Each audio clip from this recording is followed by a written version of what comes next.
that the reconstruction and expansion of the Accra-Tema motorway from a 4-lane to a 10-lane has begun.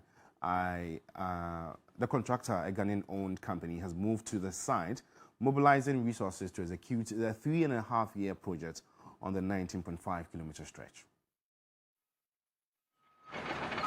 For the first time after 58 years, the Accra-Tema motorway is seeing major renovation works. The 19.5-kilometer motorway, constructed in 1965 by the first president, Osajifo Dr. Kwame Nkrumah, has in the last few years been described by many as a death trap and no longer fit for purpose. Over the years, a lack of maintenance has led to the deterioration of the Accra-Tema motorway, with bitumen having been used over the years to patch a concrete asphalt road.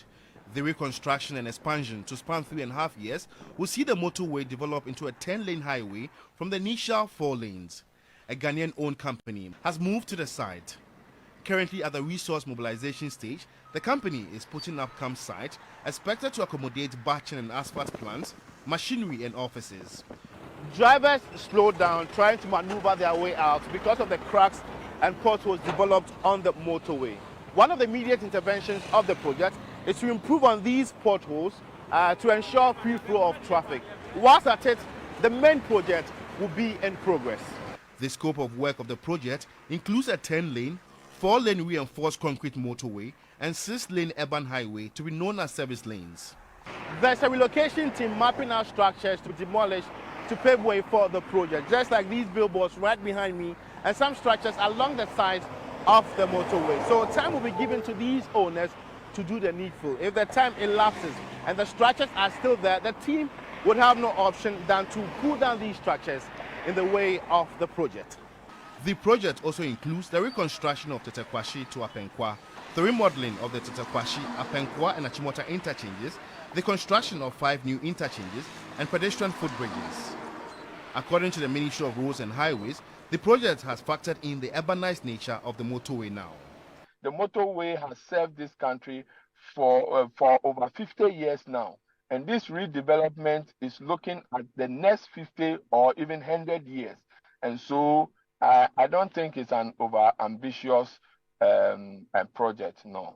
Once you get on the express 4-lane, whether you are going to Accra or you are going from Accra to Tema, and from Tema to Accra, you cannot go off the express lane. So at the very beginning, you have to decide whether you are taking the express lane or you are taking the service lane.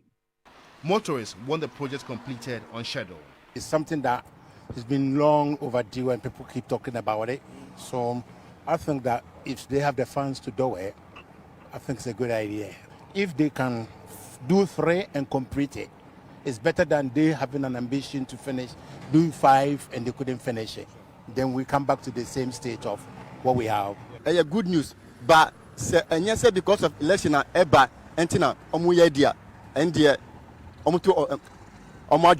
it is good news to expand the motorway, but if it is to woo votes, then they should forget it. For now, motorists may have to endure the inconveniences that come with the bad nature of the motorway until its completion in some 3.5 years if it does not elapse the deadline. George Quinning, TV3 News, Accra-Tema Motorway.